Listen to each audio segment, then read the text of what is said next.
Hello बच्चों, चलिए प्रश्न को पढ़ते हैं। संक्रमण तत्वों की क्रियात्मकता प्राय स्कैंडियम से कॉपर तक लगातार किसके कारण घटती है? ए दिया है लेंथेनोइड आकुंचन, बी दिया है आयनन एंथैल्पी में निरंतर वृद्धि, सी दिया है आयनन एंथैल्पी में निरंतर कमी और डी दिया है ऑक्सीकरण अवस्था की संख्या में वृद्धि। तो चलिए प्रश्न की मुख्य अवधारणा पे बात करते हैं। मुख्य अवधारणा 3D श्रेणी के सदस्य होते हैं स्कैंडियम 21 से लेकर कॉपर 29 हमसे दिया है और एक होता है जिंक 30। हालांकि जिंक को संक्रमण तत्व नहीं माना जाता क्योंकि ये डिटेन पूर्ण विन्यास रखता है। अब हम पढ़ते हैं आयनन ऊर्जा। आयनन ऊर्जा यानी कि आयनाइजेशन एनर्जी या आयनाइजेशन पोटेंशियल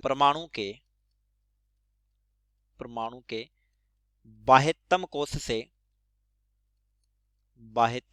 से इलेक्ट्रॉन निकालने के लिए आवश्यक ऊर्जा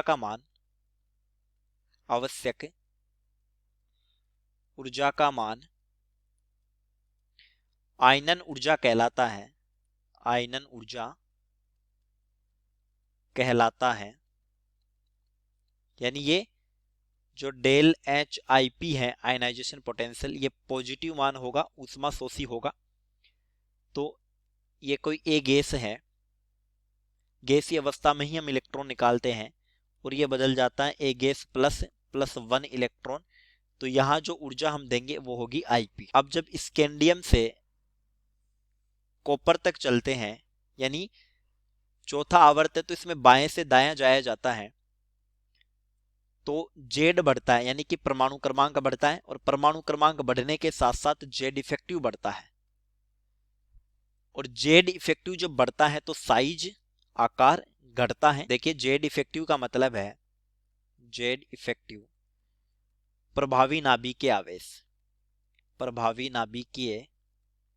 आवेश। इसका मतलब होता है कि बाह्यतम कोश के इलेक्ट्रॉनों पर नाभिक का आकर्षण ज्यादा होगा तो फिर साइज घट जाएगी, संकुचित हो जाएगा परमाणु। और यदि आकर्षण अधिक होगा तो फिर इलेक्ट्रॉन निकालने के लिए ऊर्जा भी तो अधिक देनी पड़ेगी। इसका मतलब आईपी का मान भी बढ़ जाएगा। तो जेड इफेक्टिव बढ़ने पर आईपी बढ़ेगा, आयनाइजेशन एनर्जी का मान बढ़ेगा। ए विकल्प में है लेंथेनोइड संकुचन। देखिए लेंथेनोइड संकुचन जब वर्ग में जाते हैं 4D से 5D में, तब लेंथेनोइड आने के कारण आकार घटता है। बी दिया है आयनन एंथैल्पी में निरंतर वृद्धि, तो बी हमारा सही उत्तर हो जाएगा। सी आयनन एंथैल्पी में निरंतर कमी, ऑक्सीकरण अवस्था की संख्या में वृद्धि, तो इससे क्रियात्मकता नहीं घटती, तो सही उत्तर हो जाएगा बी। चलिए उम्मीद करता हूं प्रश्न समझ आया होगा। धन्यवाद।